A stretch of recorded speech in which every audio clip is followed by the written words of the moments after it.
Okay, so welcome to the last video in your Elements and Principles photo collage.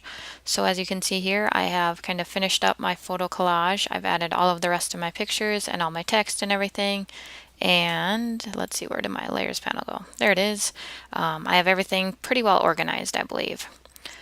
I would take kind of one last look at all of the text and everything to make sure it's legible. There are a couple of mine that kind of need to get changed just a little bit.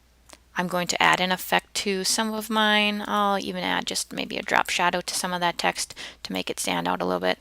Like my texture, I was losing that just a little bit in the background. So we'll increase the opacity maybe of that a little bit, and that should be good.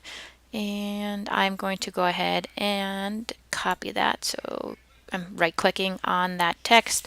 I'll hit copy layer style. I'm going to right click on my value text over here and I'll paste that in there.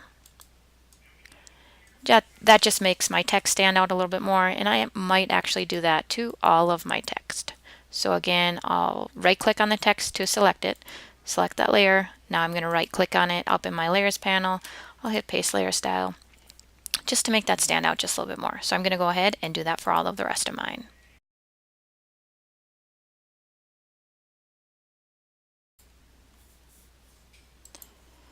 Okay, so I have pasted that layer style onto all of my text so that it's a little bit more consistent. Again, my text is not aligned consistently, though. I just placed mine where it stood out enough so that it was legible. You can keep yours a little bit more consistent. And we're actually going to do one more thing. We're going to add one more item to our collages, and after you add that, that might change the way your text is placed. So what we're going to do now is we are going to add some grid lines to your collage just to sort of finish it off. So to do that, we are going to create some rectangles. So I'm going to choose my rectangle tool, and now I'm just clicking once in my document. When I do that, my little dialog box pops up. In there, I'm going to type in 8 inches for the width, 0.1 inch for the height. Hit OK, and I'll go ahead, and that makes that rectangle. I'll move it over into position. That looks pretty good. I'm going to zoom in a little bit, Control plus on my keyboard, and pan up. So press and hold the space bar while clicking and dragging. And I can see that my line needs to get moved just a little bit, so I will nudge it down with the down arrow on my keyboard. I'll zoom out again, Control minus to zoom out. Make sure you check all of these edges to make sure that it's aligned correctly. So that's good there. Right now, I think I want to change the color of that. I'm going to go with just regular black. So I'll switch back to my rectangle tool, and now I can change that fill color. So I click up here in my fill, and again I can choose my color picker and go ahead and choose black that way, or I can just choose black for my swatches that were already up there. And there we go. My rectangle has changed colors. Perfect. So that rectangle, I kind of messed up my layers a little bit when I was adding that layer effect to it. So I'm just going to go ahead and pull that rectangle up. I'm going to create a new group and name that grid lines. And in that group will go all of the rectangles that make up my grid. So I'm going to copy this rectangle by dragging that down to that new layer icon in the bottom of my layers panel. And now when I move that, I have my move tool selected. I want to make sure that I'm not moving my guides. I'm going to undo that, Control Z on my keyboard. I'm going to lock those again. View, lock guides. I had them locked, but they must have gotten unlocked.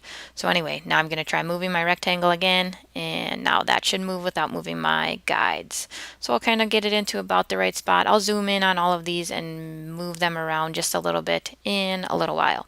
So I'm going to copy that again so I could do the same thing as what I just did. So I could click and drag that down to the new layer icon, or I can press and hold the Alt key on my keyboard till my cursor changes, and now that creates a shortcut for a copy. I'll move that into position, into about the right position. That's pretty good right there. I might nudge it into place a little bit in just a minute. So now I have all of my horizontal lines. I need my vertical lines. So I'm going to choose my rectangle tool again, click once in my document. The width this time will be 0.1 inches. And whoops, we need to go 0.1 IN. There we go. And then my height will be 8 inches. And hit OK. Now I'm going to switch to my move tool and I will drag that up into position right about there. It needs to get nudged up a little bit, so I'm hitting the arrow key on my keyboard. And now I'm going to press and hold the Option key, sorry, Alt key for you PC users, and I'll pull over a copy, and it's almost in the right spot, but not quite. I'll move it later, and then one more. And now I'm just going to move that one into the right spot. That's pretty good there. I'm looking at the top and the bottom to make sure I'm not seeing any gaps, and I'm looking to see that these are centered on my guides. And to see that better, I would zoom in. So go ahead and make sure everything is where it should be. Okay, so at this point now we need to make sure that none of our text is running to the grid lines, which mine is just a little bit.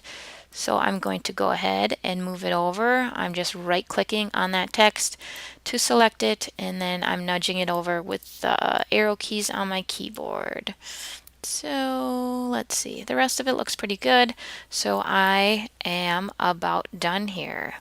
One last thing I'm going to do is I'm going to clear my guides. So I'm going to view, clear guides, and I will get rid of those guides that I had set up right at the beginning. Just take one last look at everything, and it all looks pretty good.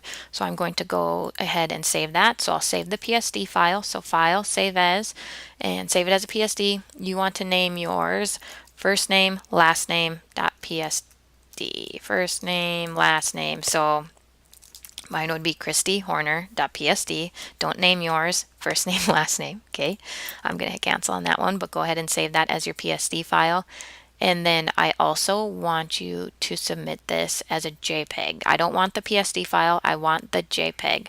So go to File, Save As.